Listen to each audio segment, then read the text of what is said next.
वालेकुम स्टूडेंट्स, कैसे हैं आप सब? ठीक हैं। अच्छा, आज हमने फेडरल बोर्ड क्लास 10 का फर्स्ट चैप्टर करना है। चैप्टर का नाम मेरे पास क्वाड्रेटिक इक्वेशन है। इसकी एक्सरसाइज 1.1 मेरे पास आ गई है। क्वेश्चन नंबर 1 से स्टार्ट करते हैं। क्वेश्चन नंबर 1 मेरे पास है, right the following quadratic equation in standard form.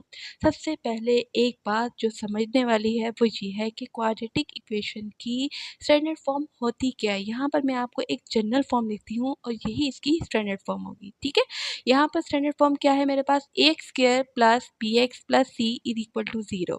ठीक है, यहाँ पर मेरे पास जो वेरिएबल है उसकी पावर जो मैक्सिमम पावर होगी वो 2 होगी। जो भी वेरिएबल, ऐसा वेरिएबल यहाँ पर आ सकता है, एक्स आ सकता है, वाई आ सकता है, कोई भी वेरिएबल आ सकता है, आपने घबराना नहीं है। ठीक है, उसके साथ एक कोफिशिएंट दिया गया होगा। ठीक है, उसकी जब पावर, मैक्सिमम पावर जब 2 होगी वो मेरे पास क्वाड्रेटिक इक्वेशन होगी। यहाँ पर अगर मैं इसका कोफिशिएंट जो a है उसकी वैल्यू अगर मैं 0 ले लेती हूँ तो ऑब्वियसली ये वाली टर्म तो 0 हो जाएगी। ठीक है, खाली मेरे पास क्या रह गया, बी एक्स प्लस सी, और ये मेरे पास लीनियर इक्वेशन बन जाएगी। ये क्वाड्रेटिक इक्वेशन नहीं होगी। क्यों लीनियर इक्वेशन होगी? क्योंकि यहाँ पर x की जो मैक्सिमम पावर होगी वो 1 होगी, यानी बी एक्स प्लस सी अगर मैं खाली मेंशन करूँ यहाँ पर, तो यहाँ पर x की मैक्सिमम पावर क्या है, 1 है। तो ये मेरे पास लीनियर इक्वेशन है। Linear means 1, quadratic means 2। ठीक, यहाँ तक हमने ये कॉन्सेप्ट समझ लिया। अब इसके पार्ट फर्स्ट से स्टार्ट करते हैं। पार्ट फर्स्ट मेरे पास है x plus 2 multiply by x minus 3 is equal to 5। यहाँ पर हमने इस इक्वेशन को सिंप्लीफाई करना है और इसको स्टैंडर्ड फॉर्म में कन्वर्ट कर देना है। ठीक है, यहाँ पर सबसे पहले हम इसको मल्टीप्लाई कर लेते हैं। मल्टीप्लाई करने के लिए हम क्या करेंगे, सबसे पहले x को पकड़ेंगे और इन दोनों के साथ मल्टीप्लाई कर देंगे। यानी इस x को हमने पकड़ा और इन दोनों के साथ मल्टीप्लाई कर दिया, तो मल्टीप्लाई कर लेते हैं। ठीक है, इस टर्म को अभी भूल जाओ और सिर्फ x को इन दोनों के साथ मल्टीप्लाई करो। ठीक है, x को x से मल्टीप्लाई किया तो बन गया एक्स स्क्वायर, 2 को x से मल्टीप्लाई किया बन गया 2x। ठीक है, अगला काम क्या करना है, इस x पर आपने फिंगर रख लेनी है और इस -3 को इन दोनों टर्म्स के साथ मल्टीप्लाई कर देना है। तो -3 को हम x के साथ करेंगे तो प्लस माइनस माइनस, साथ में आ गया 3 और x आपने लगा दिया। -3 को +2 के साथ मल्टीप्लाई करो तो प्लस माइनस माइनस, सबसे पहले आपने साइन को मल्टीप्लाई करना है, तो ये मेरे पास आ जाता है माइनस, साथ में 2 को 3 से मल्टीप्लाई किया तो ऑब्वियसली 6 आ गया और 5 यहाँ पर एज इट इज था। ठीक है, अब जो लाइक टर्म्स है, लाइक टर्म्स को सॉल्व कर लेते हैं। एक्स स्क्वायर की लाइक टर्म कोई भी नहीं थी, अकेला था, तनहा था, इसको यहाँ पर रख लिया। 2 में से अब हम 3 माइनस ही कर सकते हैं। ऑब्वियसली हमें क्या करना पड़ेगा, नेगेटिव साइन बाहर लाना पड़ेगा, यानी ग्रेटर साइन मेरे पास क्या है, 3 का ग्रेटर साइन है, तो इसको हम माइनस लिख लेते हैं। और 3 में से जब हम 2 माइनस करेंगे तो 1 आ जाएगा और 1 को हम यहाँ पर मेंशन नहीं करते। साथ में आ गया -6 एज इट इज। अब ये अकेला था भाई, यहाँ पर इसके साथ कोई तो टर्म होनी चाहिए, तो यहाँ पर 5 जो है वो constant term as it is लिखा हुआ था, तो हम इसको लेफ्ट साइड पर ले जाते हैं। तो ये मेरे पास बन जाएगा +5, राइट साइड पर लेफ्ट साइड पर आएगा तो -5 हो जाएगा। ठीक है, तो ये मेरे पास कुछ फॉर्म बन रही है, तो is equal to 0 as it लिख देंगे। ठीक है, नेक्स्ट स्टेप पे शिफ्ट होते हैं। नेक्स्ट स्टेप में हमने क्या कर देना है, x square as it is है। अब यहाँ पर सिंप्लीफाई क्या हो रहा है, -6 और -5 सिंप्लीफाई हो रहा है। यहाँ पर जब भी 2 माइनस होंगे तो हम करेंगे प्लस और साइन माइनस का लाएंगे। तो ये आपने डिवीजन का साइन नहीं समझना बिल्कुल भी, यहाँ पर आपने इसको माइनस का साइन समझना। अगर पेपर में भी गलती से आपको हो जाए ना, तो आपके पास अगर वाइटनर ना हो तो आप इसको इस तरह शो अप कर सकते हो। ठीक है, ये प्लस नहीं लगेगा, ये आपके पास माइनस ही शो होगा यहाँ पर। ठीक है, पार्ट 2 पर शिफ्ट होते हैं। पार्ट 2 देखिएगा, बहुत इंटरेस्टिंग है, बहुत इजी है, बहुत गौर से देखिएगा, मेरे साथ साथ सॉल्व कर लीजिए। जब आप मेरे साथ सॉल्व करोगे तो आपके एक तो ये है कि नोट्स बन जाएंगे, जिन्होंने अब 9th का पेपर दे दिया है, ठीक है, और उनका पेपर अच्छा भी हुआ होगा, आई होप सो, मुझे बहुत उम्मीद है कि उनका पेपर बहुत अच्छा हुआ। ठीक है, और आप 10th क्लास में आप शिफ्ट हो गए तो आप साथ साथ नोट्स बना लीजिए। ठीक है, पार्ट 2 पर शिफ्ट होते हैं। पार्ट 2 मेरे पास है x-5 whole square -2x+4 whole square is equal to 7। सबसे पहले जो करने वाला काम है वो ये है कि हमने x-5 होल स्क्वायर इसको ओपन कर देना। ये मेरे पास बन रहा है कौन सा फार्मूला, a-b का। ठीक है, a-b होल स्क्वायर का क्या फार्मूला होता है, a² -2ab plus b square. तो ये मेरे पास बन गया a minus b whole square का फार्मूला, ठीक है। तो इसको हम यहाँ पर ओपन कर लेते हैं, बिल्कुल सेम टर्म्स वही होंगी। a की वैल्यू मेरे पास क्या है, x है, b की वैल्यू यहाँ पर मेरे पास क्या है, 5 है, ठीक है। सिंपली हम यहाँ पर वैल्यूज अप्लाई कर लेते हैं। X square means a square हो गया, -2 फार्मूले का है, a की वैल्यू x है, b की वैल्यू 5 है, ब्रैकेट क्लोज, प्लस b की वैल्यू यहाँ पर क्या है 5, उसका होल स्क्वायर लिख लिया और इसको हमने ब्रैकेट में क्लोज कर दिया, ठीक है। नेक्स्ट स्टेप पे शिफ्ट होते हैं। नेक्स्ट स्टेप पे हमने क्या कर देना है, 2x प्लस 4, इस यहाँ पर हमने फार्मूला कौन सा ओपन करना है जो हम बचपन से याद करते आ रहे हैं, a plus b whole square का। वो फार्मूला क्या है, a square plus 2ab plus b square. तो यहाँ पर a की वैल्यू मेरे पास क्या होने वाली है 2x और b की वैल्यू यहाँ पर मेरे पास क्या है 4। तो सिंपली हम वैल्यूज अप्लाई कर लेते हैं और यहाँ पर ये फार्मूला ओपन कर लेते हैं।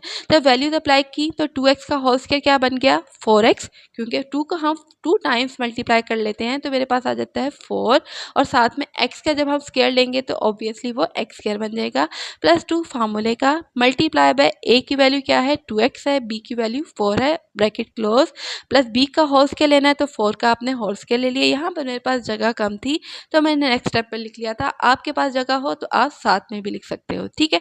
तो इज इक्वल टू 7 आपने साथ में लिख लेना है, ठीक है। नेक्स्ट स्टेप में शिफ्ट होते हैं। यहाँ पर हमने सिंप्लीफाई कर लिया अपनी मिडिल टर्म को, 5 को 2 से मल्टीप्लाई किया तो बन गया 10x, साथ में 5 का स्क्वायर अप्लाई किया, 5 को 2 टाइम्स मल्टीप्लाई करना है, 5 को 2 से मल्टीप्लाई नहीं करना आपने। अक्सर बच्चे क्या करते हैं 5 को 2 से मल्टीप्लाई करके अपने क्वेश्चन को ख़राब कर देते हैं, आपने ऐसा बिल्कुल नहीं करना। तो 5 को 5 के साथ मल्टीप्लाई करो 25 आ गया, माइनस है ब्रैकेट लगा लेना, ठीक है। नेक्स्ट स्टेप पे शिफ्ट होते हैं। यहाँ पर हमने क्या कर देना है 4x के प्लस 2 को 2 से मल्टीप्लाई किया 4, 4 को 4 से किया तो 16 और साथ में x एज इट इज आ गया, प्लस 4 का जब हम स्क्वायर अप्लाई करेंगे तो ये क्या बन जाएगा 4 4 था 16 और bracket close is equal to 7, ठीक है। नेक्स्ट स्टेप पे शिफ्ट होते हैं। नेक्स्ट स्टेप में हमने यहाँ पर क्या किया, बाकी स्टेप वही लिखा, माइनस था इसको अंदर साइड्स में सारी टर्म्स के साथ मल्टीप्लाई कर दिया तो इनके साइंस के साथ मल्टीप्लाई हो जाएगा। माइनस को 4x के मल्टीप्लाई किया तो बन गया -4x स्क्वायर, माइनस को आपने प्लस 16x के साथ मल्टीप्लाई किया तो बन गया प्लस माइनस माइनस और साथ में आ गया 16x, प्लस माइनस माइनस और साथ में 16 ऐसे रहा इज इक्वल टू 7। अब चूंकि हम माइनस को मल्टीप्लाई कर दिए तो यहाँ पर हमने ब्रैकेट दोबारा नहीं लगानी। नेक्स्ट स्टेप पर शिफ्ट होते हैं। नेक्स्ट स्टेप में हमारे पास जो लाइक टर्म्स है, लाइक टर्म्स को लाइक टर्म्स के साथ ले आए या फिर आप इसको डायरेक्ट सॉल्व कर ले। यहाँ पर मैंने थोड़ा डायरेक्ट सॉल्व कर लिया, आप इसको साथ लेके आके भी सॉल्व कर सकते हो, ठीक है। तो एक्स स्क्वायर है, साथ में मेरे पास क्या है -4x स्क्वायर, 4 यहाँ पर ग्रेटर टर्म है तो उसका साइन यहाँ पर लगा दिया, 4 में से हम माइनस करते हैं तो मेरे पास आ जाता है 3, साथ में लग गया एक्स स्क्वायर। नेक्स्ट स्टेप में हमने क्या करना है -10x है -16x है, दो माइनस है तो करना हमने प्लस है, 10 को 16 के साथ प्लस कर दिया 26 और साइन आपने माइनस का लगा देना है और साथ में x को लगाना बिल्कुल नहीं बोलना। नेक्स्ट हमारे पास क्या आ जाता है, जो हमारे पास जो कांस्टेंट टर्म्स है उसको ले लेते हैं। कांस्टेंट टर्म्स हमारे पास क्या क्या है 25 है और 16 है। 25 में से हम 16 माइनस करते हैं तो मेरे पास आ जाता है 9 प्लस 7 है, यहाँ पर लेफ्ट साइड पर आएगा तो -7 हो जाएगा और is equal to 0 as it is रहेगा। नेक्स्ट स्टेप में हमने क्या कर देना है, यहाँ पर -26x, मजीद यहाँ पर कॉन्स्टेंट टर्म सिंप्लीफाई हो रही है तो 9 में से 7 माइनस किया तो मेरे पास यहाँ पर 2 आ गया। अब ये देखो स्टार्टिंग में माइनस जो है वो कुछ भला नहीं लग रहा, कुछ ठीक नहीं लग रहा, तो हमने क्या कर देना है माइनस को बाहर कॉमन निकाल लेना है। -1 को बाहर कॉमन निकाल लो, ज़्यादा बेटर लगेगा, आप माइनस को भी खाली कॉमन निकाल सकते हो, ठीक है। तो हमने -1 को बाहर कॉमन निकाल लिया तो यहाँ पर अंदर वाली जो सारी टर्म थी उन सब के साइन आपने चेंज कर देना है। इसका माइनस था प्लस हो जाएगा, माइनस है ये भी प्लस हो गया और ये प्लस था ये माइनस हो जाएगा और ब्रैकेट क्लोज कर दिया। नेक्स्ट स्टेप में हमने क्या कर देना है, इस -1 को दोनों साइड से डिवाइड कर देना है तो यहाँ से -1 कैंसिल आउट हो गया, खाली मेरे पास ये वाली टर्म रहेगी और 0 को जब हम -1 से मल्टीप्लाई करते हैं सॉरी डिवाइड करते हैं तो यहाँ पर मेरे पास 0 आ जाता है। अच्छा आपको एक बात पता होगी, अगर हम 0 को -1 से मल्टीप्लाई भी करेंगी तब भी हमारा आंसर जो है वो 0 ही आएगा। ये हमारे पास 0 की एक फैक्ट मैं आपको बता रही हूँ, ठीक है। 0 का एक फैक्ट मैं आपको बता रही हूँ कि 0 को किसी भी नंबर से आप मल्टीप्लाई करो या डिवाइड करो आंसर एंड में 0 ही आता है, ठीक है। अब क्वेश्चन नंबर 1 के पार्ट 3 पर आते हैं जो कि मेरा इस वीडियो का लास्ट क्वेश्चन है। ठीक है, गौर से देखिएगा। पार्ट 3 मेरे पास है x is equal to x into x minus 1। यहाँ पर हमने क्या कर देना है, सबसे पहले x को इन दोनों टर्म्स के साथ मल्टीप्लाई कर देना है। जब हम x को x के साथ मल्टीप्लाई करेंगे तो ये बन जाएगा एक्स स्क्वायर, x को 1 से मल्टीप्लाई किया तो ये बन गया x। ठीक है, नेक्स्ट स्टेप पे शिफ्ट होते हैं। नेक्स्ट स्टेप में हमने क्या कर देना है, यहाँ पर प्लस x है, ठीक है, राइट साइड पर जाएगा तो माइनस एक्स हो जाएगा, प्लस एक्स है, राइट साइड पर गया माइनस एक्स हो गया, यहाँ पर खाली क्या रह गया, मेरे पास 0 रह गया। ठीक है, अगर हम इसको सीधा करके यहाँ पर लिख लें तो हमारा क्वेश्चन बिल्कुल सही रहेगा। हमने क्या कर देना है, एक्स स्क्वायर है, माइनस एक्स 2 दफ़ा है, तो हमने क्या कर देना है, 2 माइनस जब भी होते हैं तो इनके कोफिशिएंट्स जो हैं वो प्लस हो जाते हैं।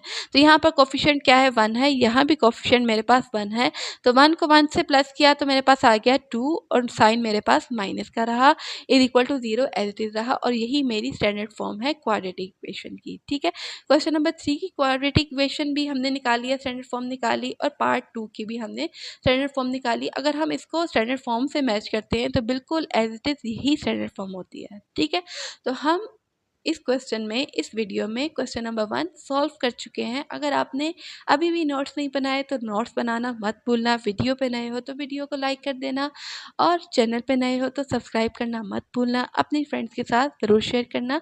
Channel stay connected, keep watching जियो मैथ्स 26। अल्लाह हाफिज़।